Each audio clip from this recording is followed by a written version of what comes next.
So I had this crazy idea. What if you could just ask a bunch of rich people how they actually got rich? Well, I decided to find out. The mission, I booked a $6,000 first-class ticket London to Miami. The plan was to turn the super exclusive lounge and the plane cabin itself into my own personal classroom on how to build wealth. Okay, let's get into it because things, well, they did not go according to plan. That one question, that's what brought the whole thing to a grinding halt. A tap on my cameraman's shoulder, and suddenly we weren't just guests anymore, we were being treated like criminals. But to really get how we ended up in that spot and what happened next, we have to go back to the beginning. Yeah, let's rewind. Because before all that drama, before they were threatening to kick us off the flight, there was a plan. It was risky, maybe a little insane, but the idea was to sneak into the inner circle of the wealthy and come back out with their secrets. So, welcome to Mission First Class. The whole game plan was to use that fancy lounge access to get real answers straight from the source. The big question I wanted to answer was pretty simple. How on earth do people afford all of this? On paper, the plan was genius, right? A room full of successful people just waiting to be interviewed. But there was one massive problem. These lounges are like fortresses of privacy. Filming is a huge no-no. I mean, I was giving up a free massage for this mission. The stakes were pretty clear. Either get the story or get thrown out. And you know what? Right away, I hit the jackpot. The first guy I talked to had just sold his jewelry business. So I asked him, what's more important, going to school for it or just getting your hands dirty? He didn't even blink. He told me he learned his craft by working at 6 different companies, just soaking it all up before he ever started his own thing. So lesson number 1 wasn't some magic formula. It was about loving what you do so much that you're willing to live and breathe it. Okay, so that first lesson was all about passion. But the very next conversation, it got right down to the nitty-gritty, the cold, hard numbers of it all. And the whole time, I could feel the staff watching us. The air was getting tense. You could feel it. The next guy's advice sounded, a little obvious, but he was so passionate about it. Just save. He was adamant that the real foundation of wealth isn't about how much you make, it's about how much you don't spend. It's all about living within your means. And honestly, I've seen friends who've made millions lose every penny just because they couldn't control their spending. His point was crystal clear. You have to master this before anything else.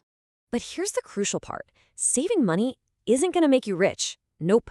It keeps you safe, but it doesn't build anything. To really build wealth, you have to put that money to work. You've got to invest it. That's the real game changer. Just look at this. This is the magic of compound interest. If you had put 10 grand into the S&P 500 back in 1980, by 2018, it would have exploded into over $700,000. The person who got rich was the one who just put their money in and walked away. It's all the proof you need that building wealth is a long game. I was just getting into a good rhythm, I was about to go talk to some guy in fintech, and then it happened. The moment we'd been dreading. A tap on my cameraman's shoulder. And suddenly, the whole vibe in the room changed. It got very serious. They came over and told us flat out, stop filming now. Said we were violating their privacy rules. They took our names down and told us if they saw the camera out one more time, our tickets would be canceled right there on the spot. So for the next hour, we just sat there, being stared down by the staff like we were criminals.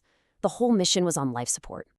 And it really felt like it. We were stuck, we couldn't film, and the whole plan just seemed like a complete disaster before we even boarded the plane. So was that it? Was I just going to give up? No way, not a chance. Once we got in the air, it was time for round 2. It was time to risk it all again. The second we were at cruising altitude, the mission was back on.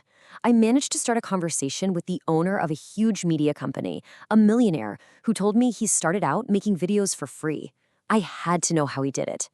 And his entire secret boiled down to one thing, the power of becoming an expert. He laid it out for me, 4 simple steps. First, define your specialty. Don't try to be everything to everyone.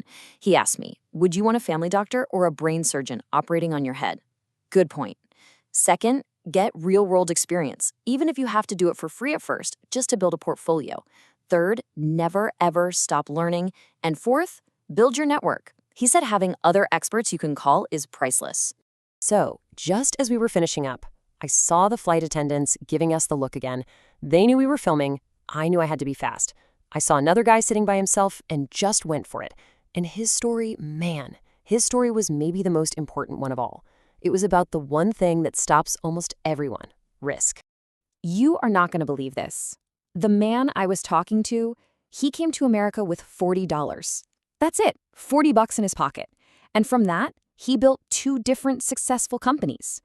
I asked him how, and he said the most underrated idea in business is risk management. Now, the big idea here wasn't about avoiding risk, because let's be honest, everything has risk. It was about managing it.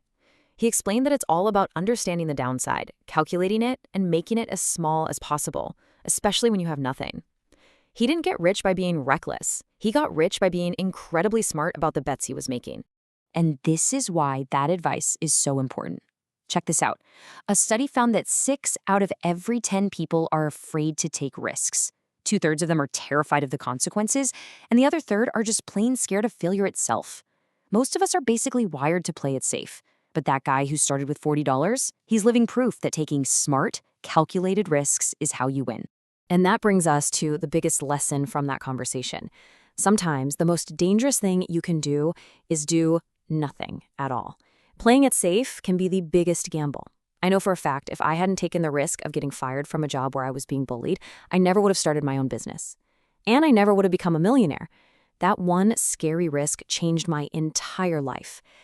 So after we finally landed in Miami, this whole journey took one last really unexpected turn. I met an expert pilot and he invited me to fly one of his planes at this private airport. Now, I hadn't flown in 15 years and I was terrified, but the advice he gave me was the perfect ending to this whole adventure. His advice had absolutely nothing to do with money or business. It was deeper than that. He said, go experience everything, the things you think you'll love, and maybe even more importantly, the things you think you'll hate. His whole point was that life is about finding that one thing that gives you a spark. And when you find it, you follow that path no matter what. And as I was up there, my hands on the controls of that plane, soaring through the clouds, I got it. I knew exactly what he meant. That was my spark. Flying. It was a passion I had completely buried for over a decade. And in that moment, the fear, the risk of failure, none of it mattered. All that mattered was chasing that feeling. You know, all the advice from that flight, loving what you do, becoming an expert, managing risk, it all kind of leads back to this one final question. We spend so much of our lives worried about the risks of failing at something. But what if the biggest risk of all is looking back at your life one day and having to ask, what if? What if the greatest failure isn't crashing and burning, but never even taking off in the first place?